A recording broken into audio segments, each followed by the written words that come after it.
Major ডালিম বলছি, অদ্য সকাল হতে খন্দকার মুশতাক আহমদের বলিষ্ঠ নেতৃত্বে সামরিক বাহিনী ক্ষমতা দখল করিয়াছে। আসসালামু আলাইকুম।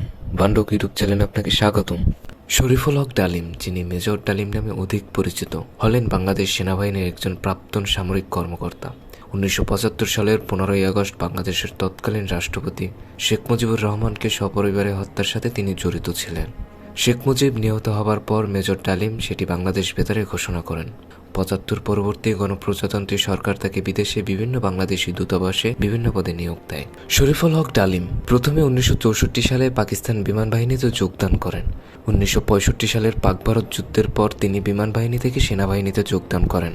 পাকিস্তান সেনাবাহিনীতে 1971 সালের এপ্রিল মাস পর্যন্ত তিনি কর্মরত ছিলেন। 1975 সালের 15ই আগস্ট শেখ মুজিবুর রহমানের হত্যাকাণ্ডের পর তাকে সেনাবাহিনীতে পুনর্নিয়োগ করা হয় এবং লেফটেন্যান্ট কর্নেল পদে পদোন্নতি দেওয়া হয়। 1976 সালে পররাষ্ট্র মন্ত্রণালয়ে নিয়োজিত হবার পর গণচীনে তাকে কূটনৈতিক হিসাবে প্রেরণ করা হয়। শরীফুল হক ডালিম 1980 সালে লন্ডনে হাই কমিশনের সাথে যুক্ত হন। 1982 সালে কমিশনার হিসেবে হংকংয়ের দায়িত্ব গ্রহণ করেন। 1988 সালে রাষ্ট্রদূত হিসেবে কেনিয়ায় দায়িত্ব পালন করেন তিনি।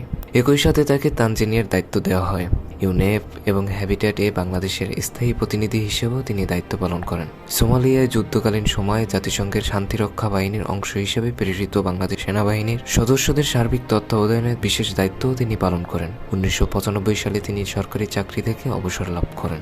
মুক্তিযুদ্ধের শুরুতে শরীফুল হক ডালিম পাকিস্তানের তৎকালীন পশ্চিম পাকিস্তানে ছিলেন। 20 এপ্রিল 1971 সালে তিনি পাকিস্তান থেকে পালিয়ে ভারতে আসেন এবং সেখান থেকে মুক্তিযুদ্ধে সক্রিয় অংশগ্রহণ করেন। মুক্তিযুদ্ধে অসাধারণ সাহস ও কৃতিত্বের জন্য তিনি বীর বিক্রম খেতাবে ভূষিত হন। তবে 2021 সালের 6ই জুন তৎকালীন আওয়ামী লীগ সরকার শেখ মুজিবুর রহমান হত্যা মামলায় শরীফুল হক ডালিম সহ মৃত্যুদণ্ডপ্রাপ্ত 4 জনের মুক্তিযুদ্ধের খেতাব বাতিল করেন। 1975-এ বাংলাদেশের তৎকালীন রাষ্ট্রপতি শেখ মুজিবুর রহমানকে সপরিবারে হত্যার সাথে মেজর ডালিম সক্রিয়ভাবে যুক্ত ছিলেন। মেজর সৈয়দ ফারুক রহমান, খন্দকার আব্দুর রশিদ ও মেজর ডালিম সহ আরও কয়েকজন সেনা কর্মকর্তা 1975 সালে একটি সেনা অভ্যুত্থানের পরিকল্পনা করেন। 1975 সালের 15ই আগস্ট ডালিমকে রাষ্ট্রপতি মুজিবকে হত্যা করতে নেতৃত্ব দিতে বলা হয়, তবে ডালিম সেটি করতে অস্বীকার করেন। এরপর তাকে 2য় ফিল্ড আর্টিলারি রেজিমেন্টের দায়িত্ব দেওয়া হয়। সেনা অভ্যুত্থান চলাকালে মুজিবকে হত্যা করা হয় এবং পরে মেজর ডালিম বাংলাদেশ বেতারের নিয়ন্ত্রণ নেন এবং ঘোষণা দেন। মেজর ডালিম বলছি, অদ্য সকাল হতে খন্দকার মুশতাক আহমদের বলিষ্ঠ নেতৃত্বে সামরিক বাহিনী ক্ষমতা দখল করিয়াছে। শেখ মুজিব ও তার খুনি দুর্নীতিবাজ সরকারকে উৎখাত করা হইয়াছে। এখন হতে সারা দেশে সামরিক আইন জারি করা হলো। আপনারা সবাই আমাদের সাথে সহযোগিতা করুন। আপনারা নিশ্চিন্ত থাকুন, কোনো অসুবিধা আপনাদের হইবে না। বাংলাদেশ জিন্দাবাদ।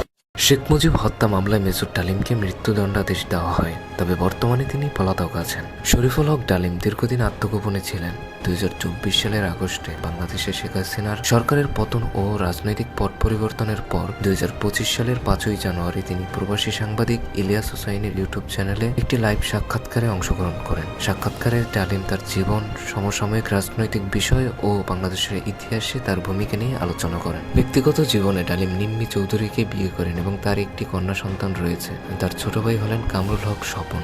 মেজর ডালিম 3টি গ্রন্থাবলী রচনা করেন। যা দেখেছি, যা বুঝেছি, যা করেছি, আমি মেজর ডালিম বলছি ও কিছু কথা, কিছু ব্যথা, এগুলো হচ্ছে মেজর ডালিমের গ্রন্থাবলী।